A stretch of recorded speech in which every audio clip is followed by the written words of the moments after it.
Hello, YouTubers. I've got a bunch of news articles stacked up here again to do with politics. Thought I'd do a special edition for you and bring you some of this news that we've got. I'm going to start off with Hillary in the news. A BizPac Review article. Hillary staffer caught saying the bar's low for campaign conduct and brags he could grab a co-worker's ass. After slamming Donald Trump all week for crude comments he made, Hillary Clinton campaign just experienced their own locker room video moment. The Clinton staffer was caught on camera bragging about being able to grab a female co-worker and not get fired. I think the bar of acceptable conduct in this campaign is pretty low, Wiley Mayo, a Hillary Clinton field organizer, said in the latest video from James O'Keefe Project Veritas. To be fired, I'd have to grab Emma's ass twice, and she wouldn't have to complain about it. I would have to sexually harass someone, Mayo said at a West Palm Beach, Florida bar. Campaign caught a voice saying to Mayo, she says she wants to go to Hillary's thing at Coral Springs. He says, tell her to get in line. Mark Hodges, another Clinton field organizer, commented from off camera as well. Tell her to F off and volunteer for U.S. weekend because it's a weekend of action and you can't win votes at a effing rally, he said. O'Keefe drove home the point that since Trump had been hammered for days across the media for locker room banner on a hot mic more than a decade ago, the Clinton campaign should be blasted as well for its conduct. In another location later in the video, Project Veritas journalist attempted to ask Mayo a question about his remarks. Hey, Willie, I'd just like to ask you a little bit about the sexual conduct going on with the Hillary campaign. Is the bar pretty low? Mayo walked away without responding. His Twitter account has been taken offline. Incidentally, O'Keefe's Twitter account was taken down. And there's a tweet here that Mike Cernovich put out, and it says journalist at James O'Keefe, looks like the third, locked out of Twitter, released video exposing voter fraud and sexual harassment of hashtag I'm with her. So there you have that. The next one that we have here is off of conservativetribune.com. It says Hillary bashed Trump for liking Putin, but look what we found in her emails. Nominee Hillary Clinton reportedly gave a series of speeches that were never to be released to the public, but WikiLeaks had something better in mind, sharing the truth. Apparently, after leaving the State Department, Clinton gave speeches praising someone she's been trashing Donald Trump for liking throughout this whole campaign, Vladimir Putin. In her speech, Clinton gave a glowing review of the Russian president, saying he's a very interesting conversationalist, whom she claimed she had gotten to know. She bragged that he even invited her into his private inner sanctum to discuss wildlife conservation. Yet, throughout this whole campaign, she's bashed Donald Trump for his view of Putin. Trump likes him and thinks he can work with him. How is Hillary going to work with Russia, with whom the U.S. currently experiences great tension, if she's so hypocritical? Why would Putin want to work with someone who smiles to his face and says great things about him and then described him as someone with whom a presidential nominee should not be getting along? Clinton is comfortable speaking well of Putin only in private circles, and in public has a different story to tell. Which one is the truth? In one of her speeches to Jewish United Fund in metropolitan Chicago in October of 2013, she reportedly said, I said, you know, Mr. Prime Minister, we actually have some things in common. We both want to protect wildlife, and I know how committed you are to protecting the tiger. Clinton reportedly said to the audience, I mean, all of a sudden he sat straight up and his eyes got big and he goes, you care about the tiger? I said, I care about the tiger. I care about the elephant. I care about the rhinoceros. I care about the whale. That's when he invited her into his private inner sanctum, according to the leaked documents. So we go down the stairs and we go down this long hall. And we go into this private inner sanctum. All of this, you know, is very beefy security guys are there. They all jump up at attention, you know. They punch a code. He goes through a heavily armed door. she reportedly said to the crowd. And then we were in an inner sanctum with, just this long wooden table. And then further back, there's a desk and a biggish map of Russia the biggest map of Russia I ever saw. And he starts talking to me about, the habitat of the tigers and the habitat of the seals and the whales. In June of 2013, at Goldman Sachs event, Clinton also spoke kindly of Putin, saying, "I last saw Putin in Vladivostok, where I represented President Obama in September for the Asia-Pacific Economy Community. I sat next to him. He's an try that again. He's an engaging and, very interesting conversationalist."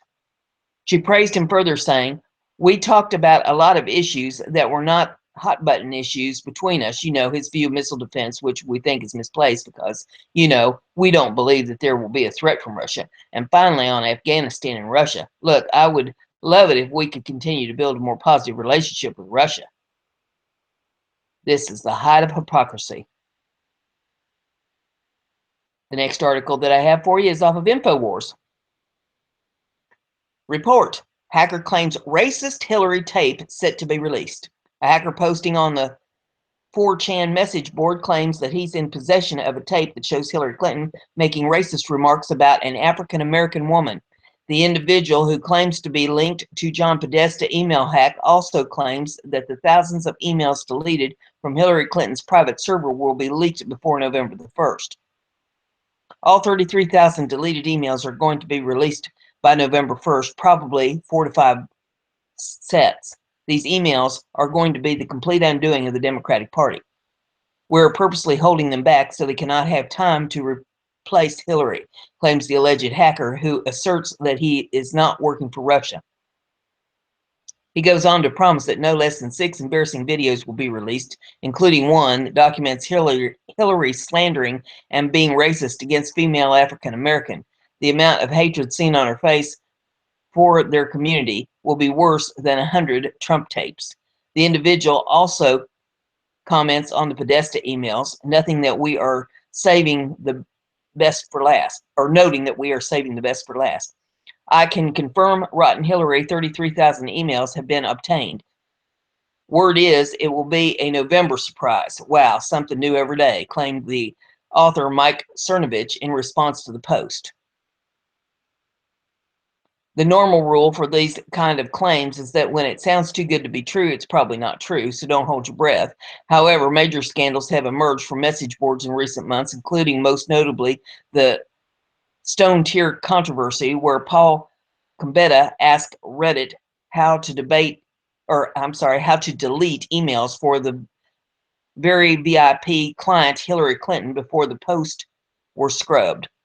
Back in July, a person claiming to be FBI agent also posted claims on 4chan that caused a lot of buzz at the time. The full 4chan post by the alleged hacker can be viewed below. So if you want to see this, you can pull up this URL and take a look at it. And there's some video as well in this. All these URLs, of course, are in the description of the video for you to see at your leisure. The next one's off Regated.com. Hacking of John Podesta's Twitter confirms WikiLeaks' legitimacy. Newest batch of John Podesta emails by WikiLeaks leaves no doubt the emails are the real deal. This email between Podesta and Aaron Sepp, an office manager for the Center of America Progress, founded by Podesta, contains the new, now useless password and email of Podesta's Apple ID. Regated's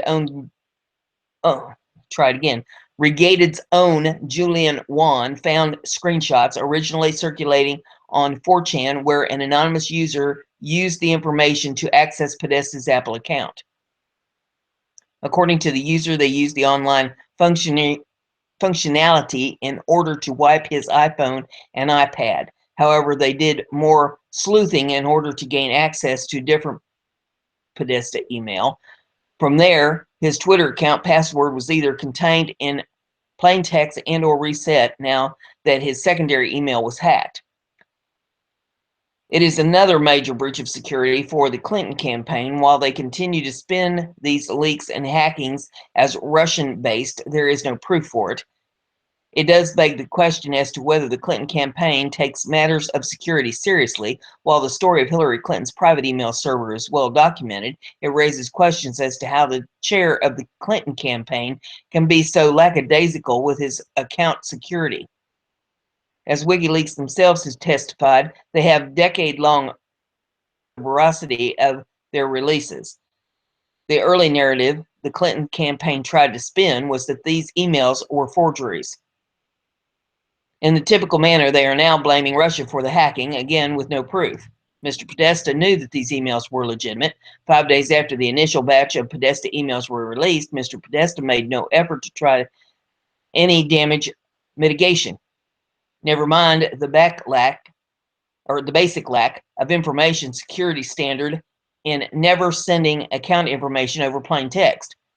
The fact that his Apple ID's information went unchanged after the initial revelation of the email shows that he and Clinton campaign do not understand basic security procedures. When one suspects that they are hacked, they should change all their passwords and assume all of their information has been breached. Using easily hackable passwords such as runner5678 only further demonstrates how outdated Mrs. Clinton and her team's ideas on cybersecurity are. Basic password managers are free and can easily track and maintain a secure database of different sophisticated passwords so that the hacking of one's account does not immediately impact any other accounts. The additional fact, as presented by the 4chan poster, that Mr. Podesta used the same password for Microsoft Outlook show again a disastrous understanding of security. And Mr. Podesta's emails were so easily hackable by such easy methods. What is to say that the infamous 33,000 now deleted emails of Secretary Clinton were not also hacked and archived somewhere?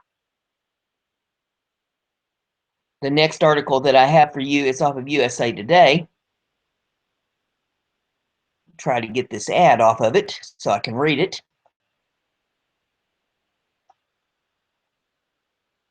Easier said than done, I suppose. Try it again. Okay, total fabrication. Trump denies multiple accusers' abuse claims. And if I can get it to scroll properly here. It says Donald Trump angrily denies claims Thursday from an increasing number of women who say the Republican presidential nominee inappropriately touched, groped, and kissed them without their consent.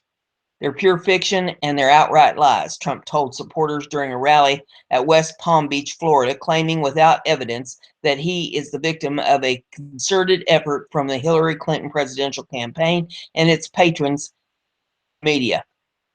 And there are several tweets that he has put out about that. And there's an ad trying to play, and we got to get that stopped. Let's see here. Okay, we got that under control.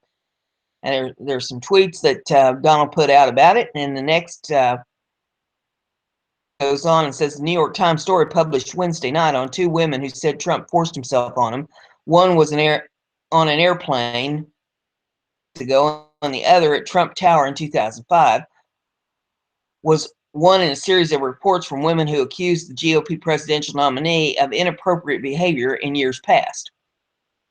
Published an account from former writer who said Trump shoved her against a wall and tried to kiss her during a break in an interview for a story about the first anniversary of his marriage to Melania Trump. During the presidential debate, Donald Trump lied about kissing women without their consent, Natasha Stonyoff wrote. I should know that his actions made me feel bad for a very long time. They still do, she says. That account tweeting, why didn't the writer of the 12-year-old article in People magazine mention the incident in her story? Happened.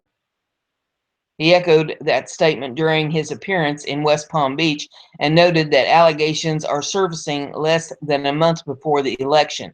These people are horrible people, Trump said in his speech to the false attacks against him. They're horrible, horrible liars. Jessica Cagle, the editor-in-chief for People, said Stoynoff believed it her duty to step forward and to assign any other motive, pathetic attempt to victimize her again. Among other allegations, Trump beauty pageant contestant who say he walked into their dressing rooms unannounced, including Miss Teen USA participants as young as 15. A woman named Mindy McGilry, who told the Palm Beach Post that Trump grabbed her backside during an event at in 2003, and former Miss Washington, who said Trump groped her and invited her to his hotel room. Jessica Ditto, Deputy Communications Director for the Trump campaign, said in a statement that the charges have no merit and have already been disproven by many other individuals who were present. When you see questionable attacks like this magically put out there in the final month of a presidential campaign, you have to ask yourself what motivations really are and why the media is pushing it, she said, adding that Trump has a fantastic record of empowering women throughout his career. So there's the information on the latest attacks there on the Donald. The next one we have here is off of MSN.com. Obama expands his executive power beyond Earth. This is out of Washington. President Obama has expanded his use of executive power beyond bounds of Earth, signing an executive order Thursday to prepare the federal government to deal with the effects of space weather events. That space weather, which includes phenomena like solar flares, geomagnetic disturbances, can have big effects on everyday technologies like global positioning systems, satellite communications, and aviation. And if the weather is extreme enough, Obama said, it has the potential to simultaneously affect and disrupt health and safety across entire continents. Solar winds could disable electrical power grid, resulting in cascading failures that would affect almost every area of modern life, including basic health and safety issues like the water supply. The executive order came as Obama prepared to travel to Pittsburgh for a technology conference focusing on artificial intelligence, space exploration, clean energy, and precision medicine. Like many executive orders, Obama's directive instructs executive branch agencies on their responsibilities in preparing and responding to space weather events.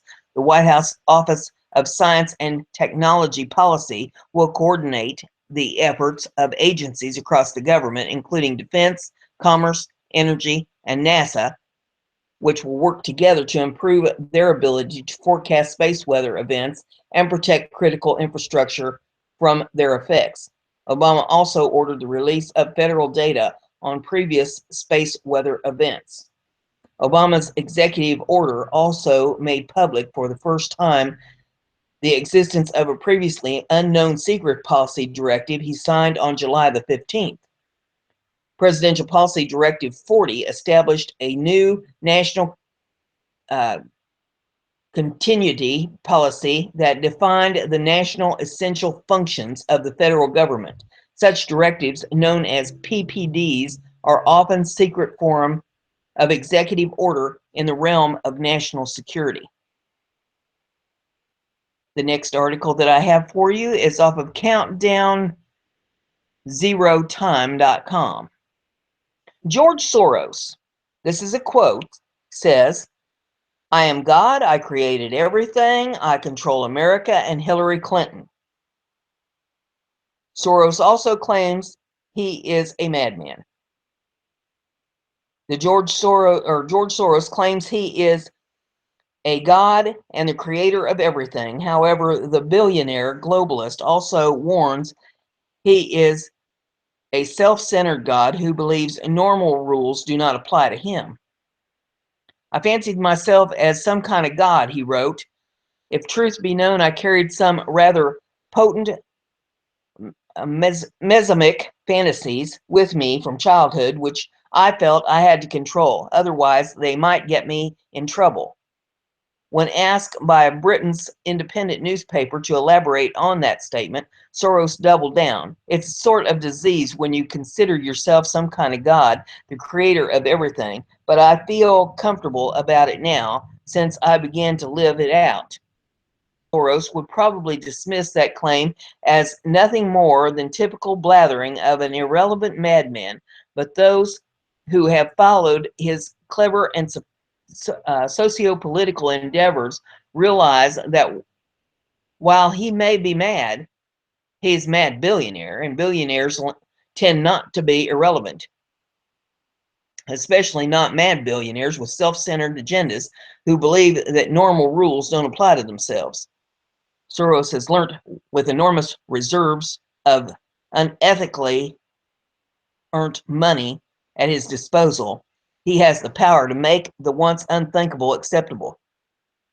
His work as self-professed Amora financial speculator has left millions in poverty when their national currencies were, and then there's a blank, devaluated, and he channeled so much cash into molding former Soviet republics to his liking that he has bragged that former Soviet empire is now the Soros empire.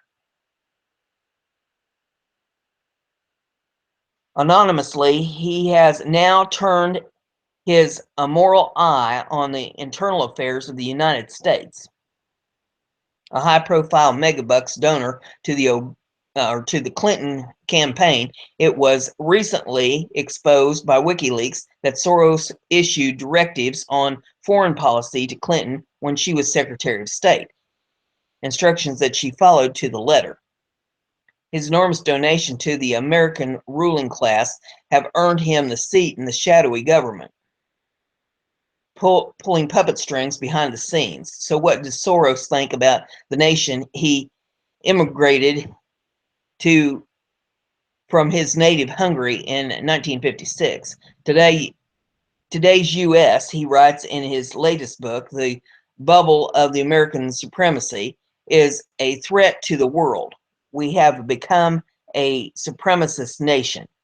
Despite his reputation as an international philanthropist, Soros occasionally becomes candid about his real nature. I'm sort of a deus ex machina, Soros told the New York Times in 1994. I'm something unnatural. I'm very comfortable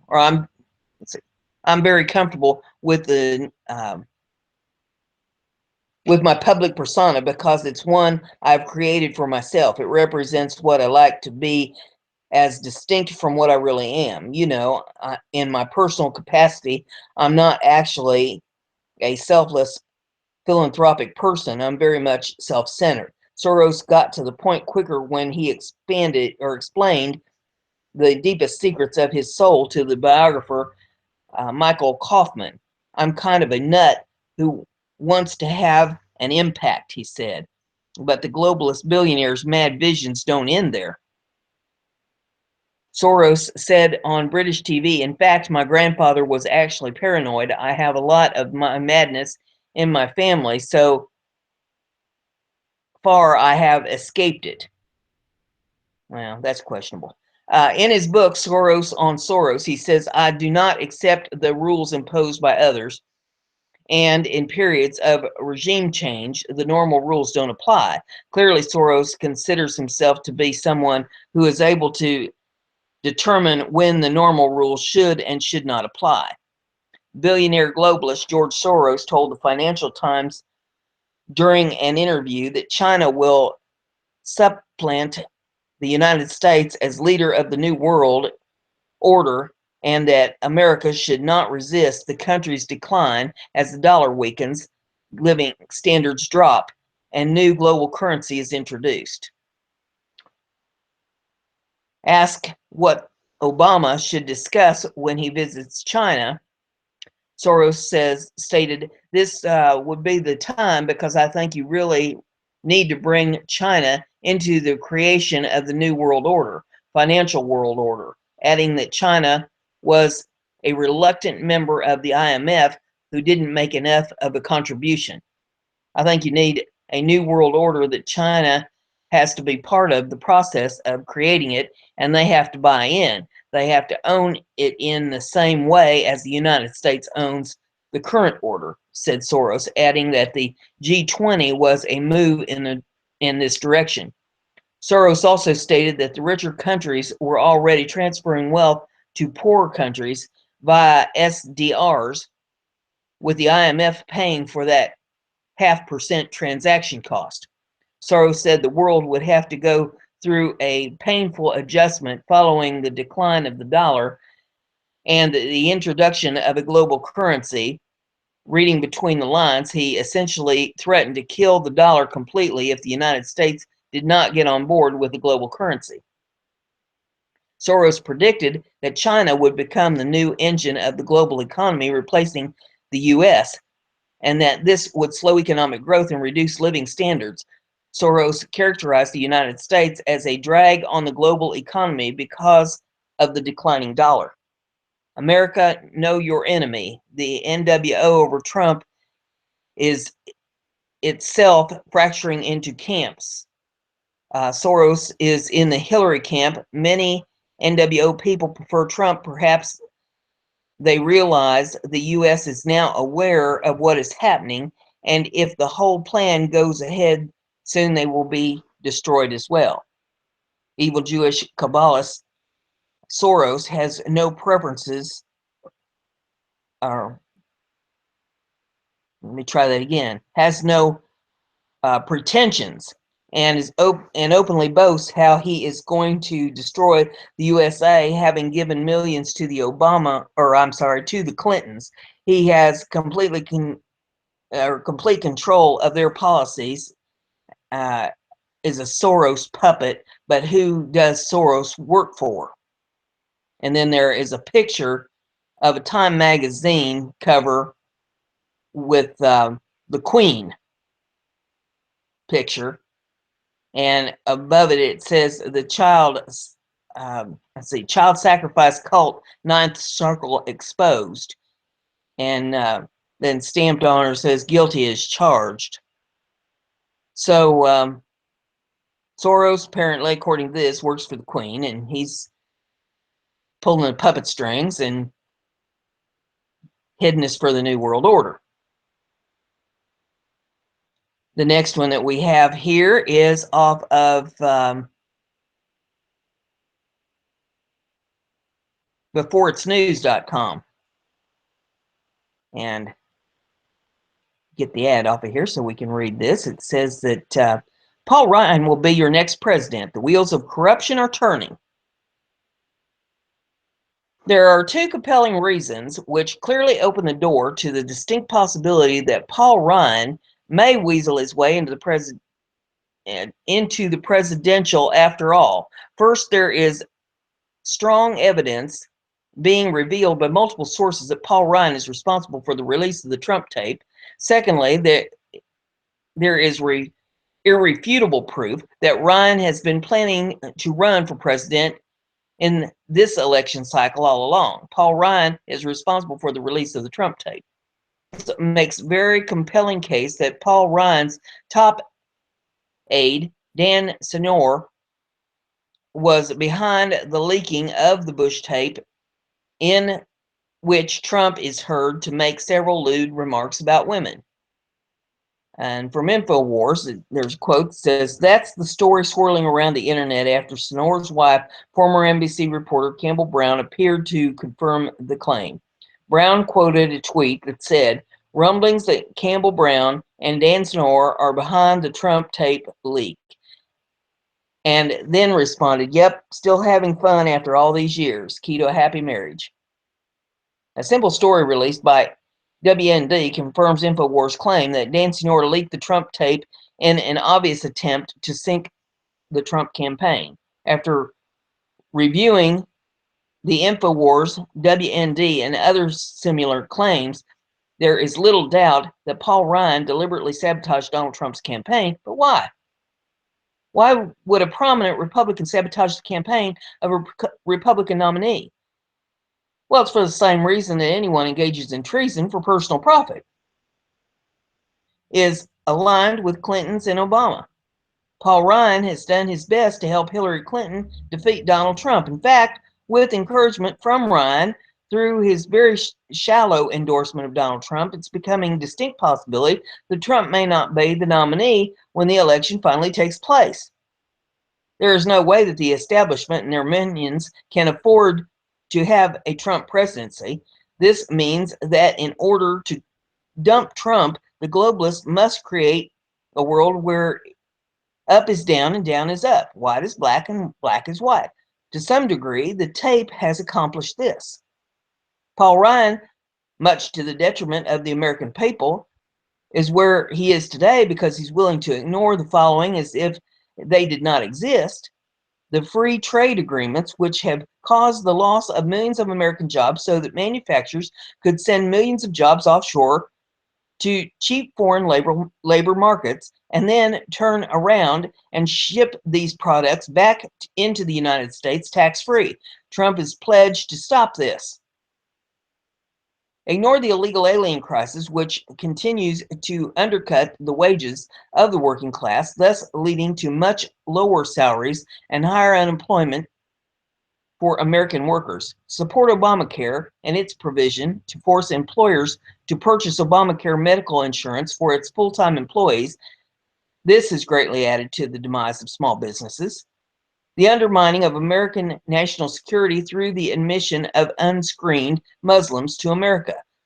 Supporting former Secretary of State Hillary Clinton led State Department policy which protects certain mosques and Muslims with extreme terrorist ties, such as what we saw with Omar Mateen. Ryan is complicit in allowing the same chaos that is destroying Europe with unscreened Muslim immigration to come to America and destroy this country. His failure to oppose should be construed as tactic support.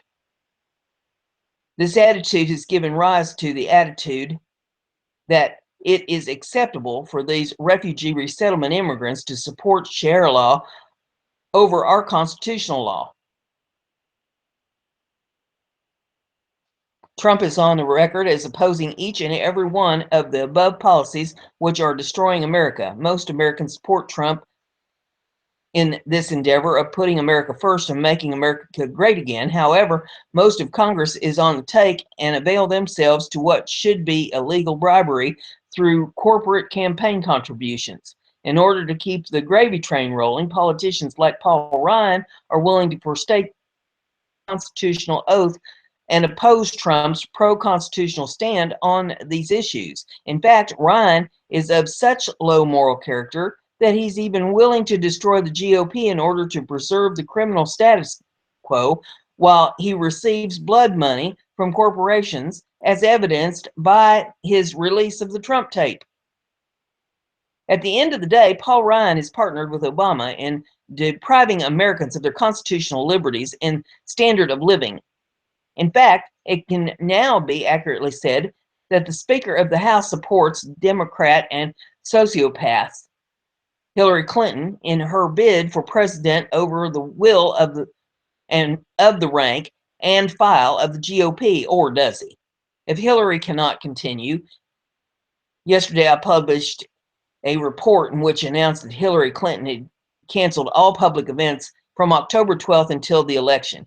Further, I have sources which tell me that Clinton's health has been so bad that the Democratic power elite considered dumping her at the convention. And now information is leaking that the strong medicine that keeps her on her feet during the debate is having a very debilitating effect on the Democratic nominee, and continued use of these drugs is life-threatening.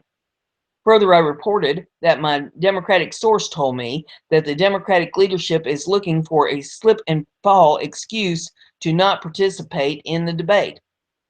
First, with the tape, they feel they have done enough to win. Second, the leadership questions if Clinton can make it through another debate. Third, they fear that the Trump card at the next debate will be the sale of uranium to the Russians and other assorted misdeeds by the Clinton Foundation. What if Clinton cannot continue? If a major party candidate cannot continue, there are two possible delays with regard to postponement of the election. Initially, the election would be pushed back to December. Secondly, the drop-dead date for the election would be January the 3rd, 2017. Getting Trump out of the way. The MSM has alluded that there is more damaging evidence yet to be released that will further impugn the character of Donald Trump. Trump, at that point, may drop out of the race. If Clinton and Trump as sidelined, the race could come down to Kane versus Ryan. Yes, Paul Ryan is eligible to run for president this year. In fact, a case can be made that this has been his intention all along, and the facts support his assertion. I believe that this is the globalist plan B. There's yet another reason that Ryan would forsake the will of the people and work towards the defeat of the people's choice, Donald Trump. Simply put, Paul Ryan wants to run for president. Here's the proof that Ryan's eligible to run for president. And there is a website that you can go to. It's called Federal Election Commission. And it reads here on this site, statement for organization. Gives a dissertation on all this, and so you can read up on all that if you would like to at your leisure. It's eye-opening, isn't it? I mean, we never know what's around the next bend, do we? Could be an October surprise for all we know. The next one we have is off of LibertyWritersNews.com. Whoa, what Trump just said about Paul Ryan will get him fired as Speaker of the House. Wow, okay. Maybe Paul won't be able to run for president. Oh, it's always a drama. Now this reads, Donald Trump has been playing nice with Paul Ryan and the other rhinos in Washington, but last night the gloves came off. In an interview with Bill O'Reilly, Trump let the world know how he really felt. He says, the fact is, I think we should get support, and we don't get support from guys like House Speaker Paul Ryan, Trump said. This happens all the time. If you sneeze, he calls up and announces, isn't that a terrible thing? So look, I don't want his support. I don't care about his support. Trump also tweeted his disgust for Ryan, calling him weak and ineffective leader. He pointed out Ryan's wild disloyalty. Paul Ryan wasn't the only one to feel Trump's wrath. He also had a few words for Senator John McCain. Trump described McCain as having probably the dirtiest mouth in all the Senate, adding that he wouldn't want him to be in a foxhole with, wouldn't want to be in a foxhole with these people, including Ryan, especially Ryan. Trump's outrage against Ryan last night actually sparked a petition demanding that Speaker Ryan step down. The petition simply states Paul Ryan does not represent the will of we the people, thus he should not be Speaker of the House. The fact that Trump is lashing out at Republican establishment just proves even more that Trump isn't in this for himself. He is in this for the people. So that's what I have for you. You might want to look up that petition and sign it. Just a suggestion. There's a link to it here in this article. It'll be the last one in the URLs that I've listed for you here in the description of this video. Just a thought. And with that, we'll close her down for the evening. Thanks for watching. Bye.